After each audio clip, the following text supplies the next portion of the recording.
सत्संग इस कलयुग में एक ऐसा सहारा है जो डूबते हुए को नाव मिल जाए उससे भी बढ़िया तरीका है। आम कहा जाता है डूबते हुए को तिनके का सहारा, पर अगर नाव भी मिल जाए तो पूछिए मत। तो उसी तरह इस कलयुग में डूबते हुए जीवों को, तड़फते हुए जीवों को बचाने के लिए, राहत पहुंचाने के लिए राम का नाम एक जहाज है जो उन डूबते हुए, उन तड़फते हुए जीवों का आधार है। और कोई उस नाम का जाप करे, सुमरन करे, फिर तो कहना ही क्या है। सो उस परम पिता परमात्मा के नाम का जाप हमेशा आप करते रहो, कहीं गुमराह ना हो जाओ, कहीं आलसे में ना पड़ जाओ, कहीं भूल ना जाओ परमपिता परमात्मा को। इसलिए संत पीर फकीर सत्संग लगाते हैं। और जो सत्संग सुन के अमल करते हैं उनके तो अंदर बाहर कोई कमी रहती ही नहीं। उनके भाग्य नसीब वाकई बुरे होते हैं जो सत्संग सुनते सुनते भी बुरे कर्मों की तरफ चल पड़ते हैं। एक अनजान आदमी है, जंगल में भटक गया और उस भटकते हुए को एक रास्ता सूझा। उसे नहीं पता वो रास्ता कैसा है, उसे नहीं मालूम वो रास्ता कैसा है। बुद्धि विवेक का काम लेता तो पता चलता, पर उसने आप देखा ना ताप उस रास्ते पे निकल पड़ा। उस रास्ते में जंगली जानवर हैं, उस रास्ते में दलदल है, जान बचाएगा तो कैसे, बहुत ही मुश्किल है। वो लुट जाता है डाकुओं के हाथों, घायल हो जाता है पशुओं के हाथों और फंस के रह जाता है दलदल में। लेकिन एक पूरे जंगल का जानकार है, उसे पता है शॉर्टकट रास्ता कौन सा है। उसे पता है ये रास्ता दलदल भरा है, ये जानवरों से भरा है, इधर डाकू रहते हैं और ये बिल्कुल सेफ रास्ता है। पर वो इंसान फिर भी दलदल वाले रास्ते में चल पड़े, डाकुओं की तरफ चल पड़े, या पशुओं वाले रास्ते में जो खा जाएंगे उस रास्ते में चल पड़े, तो क्या कहिए। ऐसे ही सत्संगी होते हैं जो सत्संग सुनते हैं, नाम लेवा होते हैं। जब वो ऐसे जंगली रास्तों पे निकल पड़ते हैं तो फिर दद्दा दोष न काहू दीजै, दोष कर्मा अपनिया, जो मैं किया सो मैं पाया, दोष न दीजै आवर्जन। आप तो जानकार हो, जिसने सत्संग सुना, नाम ले लिया, वो तो जानकार है कि ये रास्ता गलत है, ये रास्ता गलत जा रहा है, ये दलदल भरा है, यहां पे काम वासना क्रोध लोभ मोह अहंकार टूट पड़ेंगे, बर्बाद कर देंगे। वो सब जानता है। अगर जानते बूझते हुए भी वो उस रास्ते का चयन करता है, उस रास्ते को चुनता है, तो इसमें फिर ना तो भगवान का दोष, ना गुरु पीर फकीर का दोष, अपने कर्मों की सजा भोगता रहता है, तड़फता रहता है, व्याकुल रहता है। तो इसलिए सत्संगियों, आपको तो पता है गलत रास्ते नहीं चलना, फिर आप मन के लोभ लालच में क्यों चल पड़ते हो? क्षणिक स्वाद के लिए क्यों आप अपने सतगुरु से मुंह फेर लेते हो? क्यों सत्संग की बातों को दरकिनार कर देते हो? क्यों नहीं अमल करते आप? और जब आप अमल नहीं करते, जब आप वचनों की काट करने लगते हो, तो जिंदगी में दुख आज नहीं तो कल आने वाले हैं। फिर उसके लिए भी तैयार रहना। दुख आपने सहेड़े हैं तो फिर भोगने के लिए भी आप अपने आप को तैयार रखो। फिर तो बड़ा भगवान भगवान करते हो, राम राम करते हो। पहले तो राम की सुनते नहीं, पहले उसके संत पीर फकीर की सुनते नहीं, और जब फंस गए, जब तड़पने लगे, फिर भगवान शहद जैसा लगता है। क्यों करते हो आप ऐसा? मन की वजह से। जवानी तो गधे पे भी आती है, आपके कोई अलग नहीं आई, उस पे भी आती है। आपकी जवानी कैसी? वो जवानी जो सतगुरु के लेखे लगे, अरे वो जवानी जो समाज के भले कामों के लेखे लगे, अरे वो जवानी जो भक्ति इबादत में पल पल गुजारे, उस जवानी के बराबर दुनिया में तीनों लोकों में कोई नहीं होता। उसकी भक्ति अव्वल दर्जे की मंजूर होती है, या कोई बचपन में लग जाए और आखिर तक निभा दे, उसकी अव्वल दर्जे की होती है। पर यहां तो जब दोहरा मापदंड अपना लेते हैं लोग, अपने सतगुरु को, अपने राम को मूर्ख बनाना उनकी आदत बन जाती है। ये दिखाना कि मैं भक्त भी हूं और काम वो करना जो संत पीर फकीर रोकते हैं, तो फिर दुखों के पहाड़ को बुलाने से कोई रोक नहीं सकेगा। फिर तड़पोगे, फिर रोओगे, तब आप होगे और आपके दुख होंगे, कैसे कोई बचाएगा? गुरु को मानते हो पर गुरु की नहीं मानते, ये खतरनाक है, ये डेंजर है। जब आपको समझी आ गई कि रास्ते दलदल से भरे हैं, जब आपको समझी आ गई कि जंगली जानवर आप पे अटैक करने को तैयार बैठे हैं, तो राम नाम का शॉर्टकट क्यों नहीं अपनाते? क्यों काम वासना क्रोध लोभ मोह अहंकार मन माया को, उन जंगली जानवरों को अपने पे टूटने का मौका देते हो? क्यों? जोश जवानी का। परम पिताजी ने एक भजन बनाया है, और वो ध्यान दें, जवान नौजवान जो बिगड़ जाते हैं, जो मानते नहीं, सतगुरु की भी रखते हैं लात, दूसरी तरफ भी रखते हैं, गलत कर्म भी करते हैं। गधा 25 उम्रा जोर जवानी का, कि जब 25 साल तक की उम्र जो है ना, दुलत्ते झाड़ने वाली है। किसी को रोक दो आप, माँ बाप भी रोक दें तो उनका दुश्मन बन जाता है। मुझे रोका तो कैसे रोका, मैं मर्जी का मालिक, मैं करूं सो करूं। यानी गधे की तरह दुलत्तियां झाड़ता है। संत पीर फकीर समझाएं, अगर उसकी मन की बात कहते रहे, हाँ जी हाँ जी हाँ जी हाँ जी हाँ जी हाँ जी, फिर तो बड़ा खुश। और आज हम जो थोड़ी करारी बातें सुना रहे हैं तो थोड़ा रूठेगा भी, हमें कहते रहते पिताजी तो, और तेरे बाप को कहें भाई, और गड़बड़ तू कर रहा है तो तेरे को ही कहेंगे ना, तेरा बाप करेगा तो उसको भी कहेंगे। तो हमें तो आपके चौकीदार जो हुए, आपकी निगाह जो रख रहे हैं कि मत करो बुरे कर्म, और हमें दिख भी रहा है कि करोगे तो फिर भरोगे, फिर चिल्लाओगे, फिर रोओगे कि मेरे साथ ऐसा क्यों हो रहा है। आजकल क्या बच्चा, क्या बूढ़ा, क्या जवान, सब काम वासना क्रोध लोभ मोह अहंकार मन माया की गिरफ्त में है।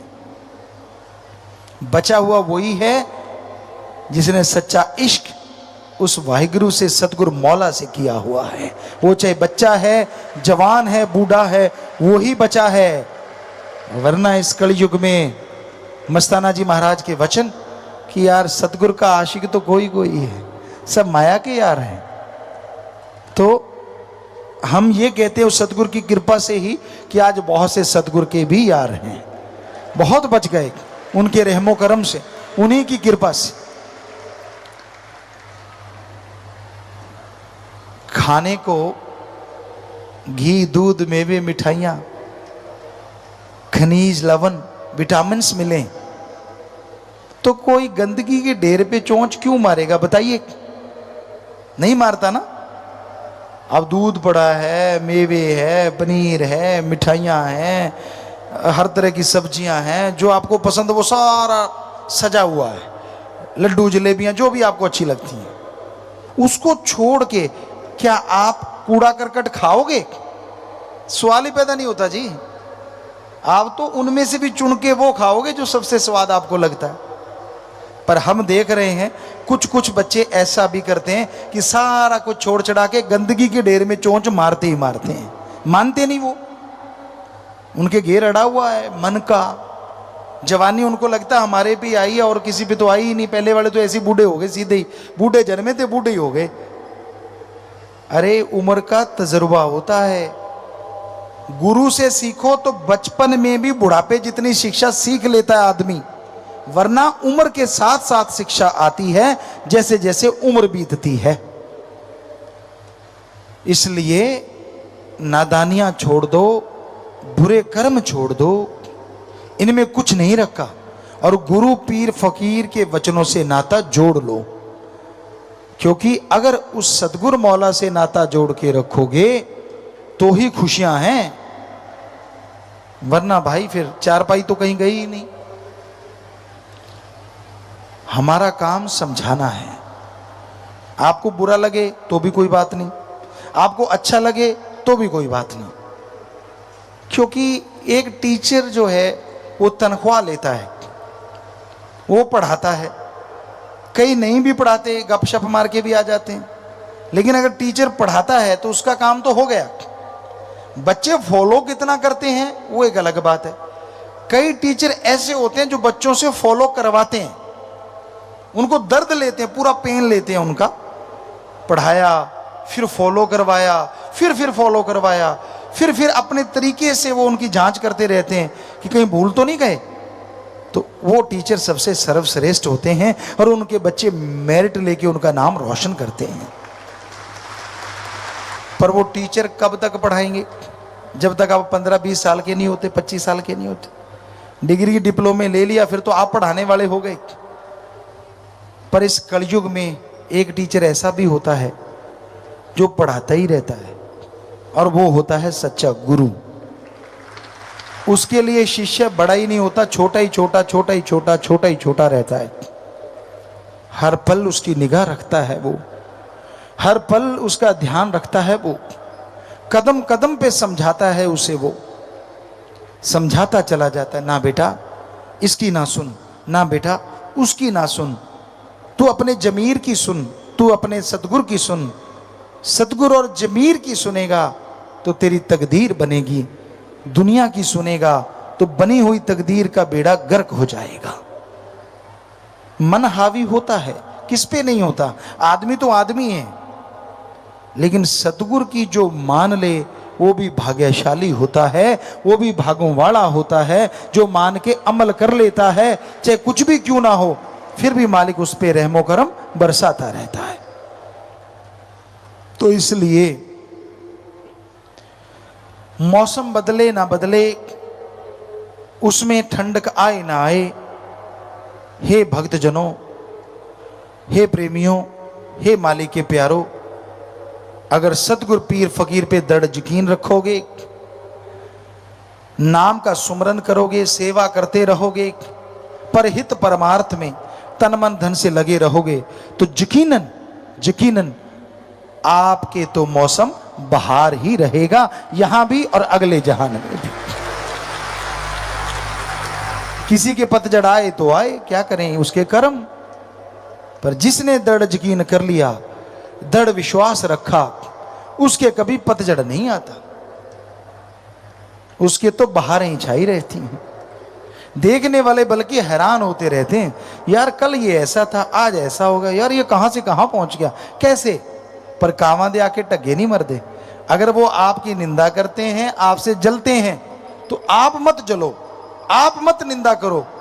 उनके जलने से, उनकी निंदा करने से आपके और कर्म कट जाएंगे और आप माला माल होते चले जाओगे। कोई नजर नुजर नहीं लगती सत्संगियों को,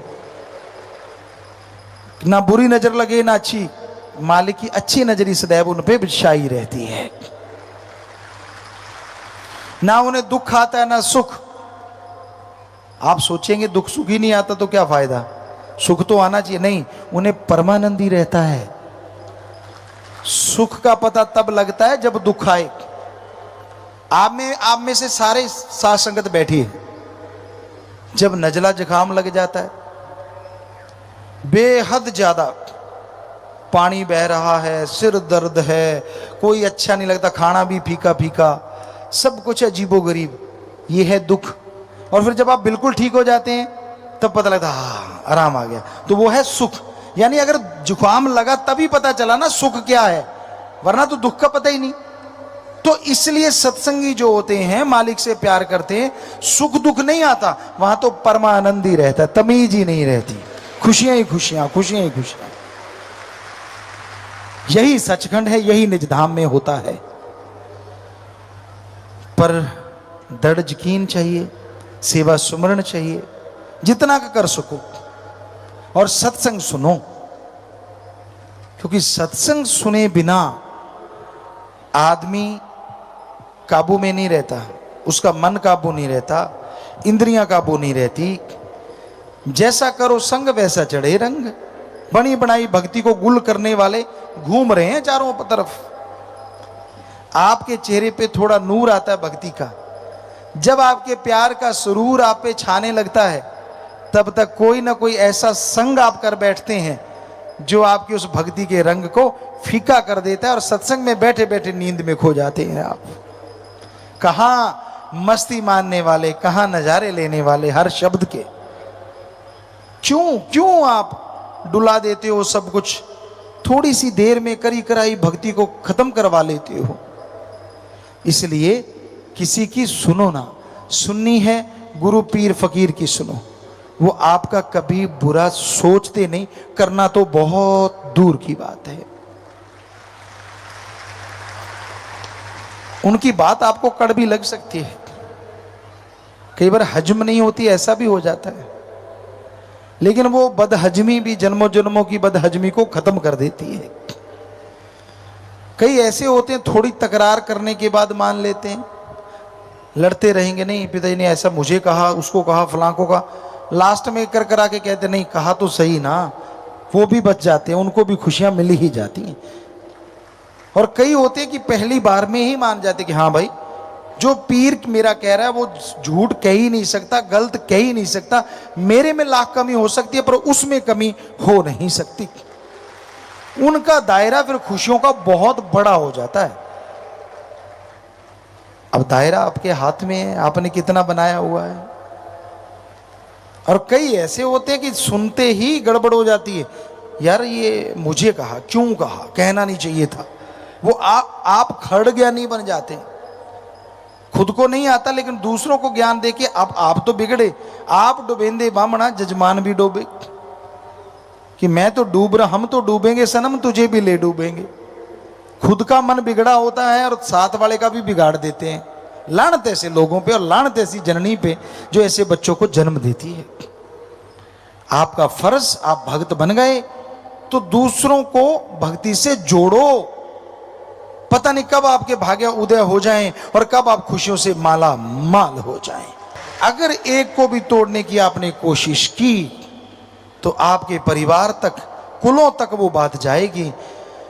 क्योंकि एक मां से उसके बेटे को बिछोड़ देना, एक गऊ को पेड़ा देके जल्लाद को सौंप देना, इसके बराबर होता है किसी भक्ति करने वाले को मालिक से तोड़ देना। बेइंतहा पाप, बेइंतहा पाप। इसलिए भक्तजनों, जोड़ने की कोशिश किया करो, तोड़ने का तो सोचो भी ना। क्योंकि किसी को भी तोड़ना अल्लाह वाहिगुरु राम की भक्ति इबादत से महापाप होता है, और वो खुद भोगता है, उसके परिवारजन भोगते हैं। अगर सतगुरु मौला की उपमा नहीं कर सकते कोई बात नहीं, पर अल्लाह राम की निंदा ना करो। अगर किसी को भक्ति मार्ग से जोड़ सकते हो तो कहना ही क्या, वो तो महापुण्य है, महादानों का महादान है। पर अगर किसी को जोड़ नहीं सकते तो कोई बात नहीं, पर किसी को तोड़ो ना, वरना सबसे बड़े गुनाहगार आप बन जाओगे और जिंदगी से चैन, अमन, शांति, खुशियां सब चली जाएंगी। इसलिए हम गुजारिश करते हैं, आप भक्ति इबादत से मन जोड़ के रखा करो, मन से लड़ा करो। जब भी मन आप पे हावी हो उस पे लानत डाला करो। रख वर्ज जरा इना अखियां नू, बिना सतगुरु दूजा तकना नहीं। ये परम पिता जी ने शब्द लिखा है। तो बहुत सत्संगी हैं जो इस पे अमल करते हैं कि वो अपनी आंखों में अल्लाह वाहिगुरु राम गॉड के अलावा किसी और को वो दर्जा देते ही नहीं। लेकिन कई होते हैं लंपट मास्टर, उनका काम होता है सतगुरु के सामने भी जी हजूरिया, और जब दांव लगे तो बुरे काम भी करते रहना। जब पीर फकीर सामने तो ऐसा लगता है ये तो भक्त बिल्कुल अभी पैदा हुआ है भाई, ये तो पाक साफ है। और जैसे ही गुरु पीर फकीर नहीं साइड में चले गए, फिर देखने वाला होता है उसकी निगाह कैसे नाचती है, किस किस में क्या क्या टोहती है, क्या क्या देखती है। करी कराई भक्ति यहीं करी और यहीं लुटा के खाली हाथ वापस चले जाते, सिर्फ मन माया के अधीन होकर, काम वासना की वजह से, क्रोध लोभ मोह अहंकार की वजह से। तो हे भक्तजनों, मालिक के प्यारे, ये फर्ज है हमारा आपको समझाना। भक्ति में आके बैठते हो, मालिक की याद में आके बैठते हो, भक्ति से बेइंतहा नज़ारे आपको मिलने वाले होते हैं। पर सत्संग समाप्त होते ही गलत भावना, गलत निगाह, गलत सोच, गलत फोन, गलत चीजें करनी शुरू ना कर दिया करो, वरना यहीं भक्ति करी और यहीं बर्बाद करके आप चले जाते हो। क्यों? अरे ये भक्ति पहले जब लोग करते थे, जो आपको घंटे डेढ़ घंटे में नसीब हो जाती है, उनको 100 साल में नसीब होती थी, सैकड़ों साल लग जाते थे। पर उनके गवाने में टाइम लगता था, आपके गवाने में टाइम नहीं। अगर 100 साल की, सैकड़ों साल की भक्ति डेढ़ घंटे में बन सकती है, तो फिर गवाने में भी कलयुग की स्पीड तेज है। 5 मिनट में इसे आप गवा भी सकते हैं। इसलिए आपसे गुजारिश, हाँ आपके अंदर बुरे विचार आ गए, बुरी सोच आ गई, गलत भावना आ गई, कुछ नहीं होता, 5 मिनट सिमरण करो, ठीक हो गए।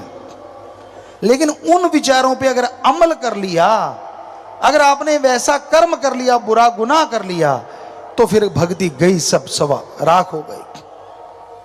क्यों करते हो आप ऐसा? यही आज हमारे दिलो दिमाग में सतगुरु ने ख्याल दिया कि अपने उन बच्चों को संभालें जो पता नहीं कब से भक्ति से जुड़े हुए हैं। जरा सा अहंकार, जरा सा घमंड, जरा सा काम करके आप फूले नहीं समाते।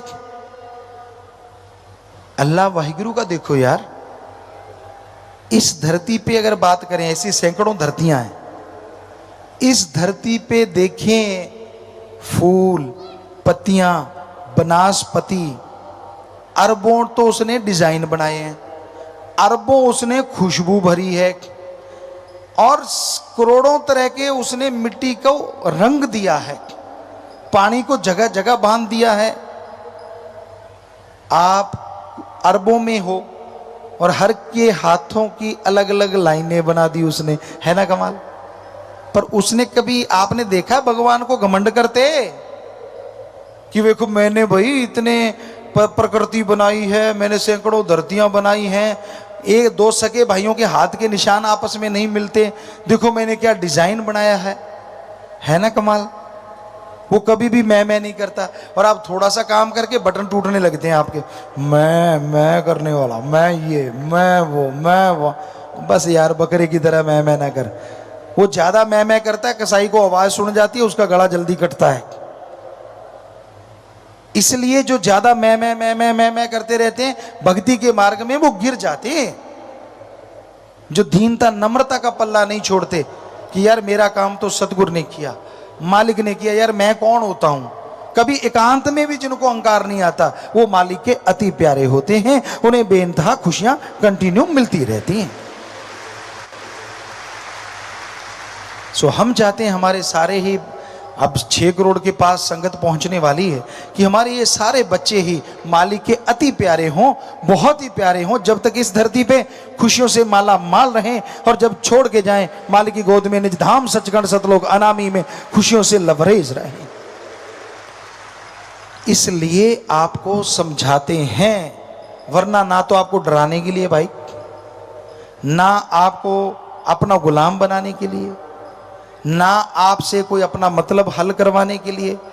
हमारा तो एक ही ध्यान रहता है कि हमारी ये औलाद, परमपिता परमात्मा की औलाद, हमेशा हमेशा खुशी रहे। जैसे पुराने बुजुर्ग कहते सदा सुहागन रहे, तो हम भी चाहते हैं कि हमारी ये औलाद अपने परम पिता ओम हरि अल्लाह वाहिगुरु राम की सदा सुहागन रहे, सदा उससे लिव जोड़ के रखे, सदा उससे खुशियां ले।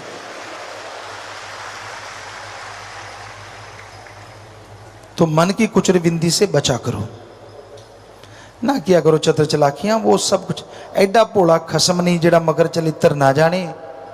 ये घर विच वही हो बस सकती जिहड़ी सब चतराइयां भुल जावे। इतना भोला कहाँ है भगवान? आप इतने चतर चलाक हैं। दुनिया का सबसे चतुर आदमी संतों को छोड़ के, सिर्फ संत को छोड़ के, दुनिया का कितना भी चतर चलाक आदमी है, मालिक के दिए 100% दिमाग में से वो सिर्फ और सिर्फ 5 से 10% ही यूज कर रहा है। 90% तो पैक हुआ पड़ा है। उसी में मैथमेटिक्स आ गया, उसी में कंप्यूटर साइंस आ गई, चाहे वो सुपर कंप्यूटर बन गया, कुछ भी, वो 5-10% में सब कुछ बन चुका है। 90% तो वैसे ही पड़ा है। एक संत को छोड़ के, एक भक्त को छोड़ के, वो इसका दर्जा कितना भी बढ़ा सकता है। रामायण काल में कई साइंटिस्ट या जिनकी साइंस में रुचि है उनके लिए हम बताना चाहते हैं। ये माना जाता है कि आदमी 5 से 10% दिमाग को यूज करता है। कई साइंटिस्ट कहते हैं जी जब से दुनिया बनी अब तक 1-2% ही यूज किया है दिमाग। चलो हमने 5-10 कह दिया, तो क्या इससे ज्यादा भी किसी ने यूज किया? साइंस तो कहती है नहीं, पर संत कहते हैं हाँ किया। रामायण काल में राम ने तो कितना यूज किया वो तो कहने क्या है, वो तो अवतार थे। रावण ने भी इस माइंड को आज से दुगना तिगुना 4 गुना तक यूज किया। सफल क्लोन ज्ञाता बना।